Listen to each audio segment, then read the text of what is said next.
Ani nie 60 minút a staré zdevastované domy zrovnali so zemou. Vo Včelinciach, okres Rimavská Sobota, dostalo 45 Rómov nové ubytovanie.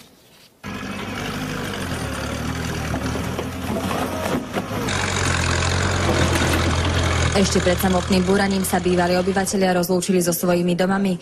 Posledné zatvorenie dverí a pohľad. S ťažkým srdcom, ale aj s očakávaním, ako posledná z domu odchádzala rodina Jonášovcov. Ešte toto odnesiem do nového bytu. To nám treba. Rozlúčim sa s mojím domom. Medzi tým sa ostatní už len dívali, ako sa im dom, kde ich bývalo kedysi 20, rozpadáva ako domček z karát. No tak vidím, že nám búrajú dom. Je to dosť trošku blbý pocit. Teraz nám búrajú kuchyňu a spálňu.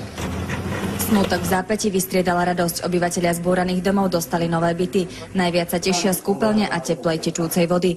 Len donedávna totiž takto prali v rieke Slanej a kúpali sa v plechových vaniach. Tu mám vodu, teplú vodu, sprchovať sa môžeme, kúpať sa môžeme. Deti sú veľmi radi, že majú z vlastnej izby. Nájom v nových bytoch vyjde na rodinu približne 33 eur. Za kúrenie, vodu a elektriku si platia osobitne. Zatiaľ som spokojný, prakticky už splácali prvú splátku a zaplatili všetci. Nám sa to oplatí, tých 90 eur vyplatiť. Starosta plánuje pri bytovke ešte upraviť terén a skrášliť okolie. Do konca roka by chcel pre rodiny postaviť kôlničky na drevo.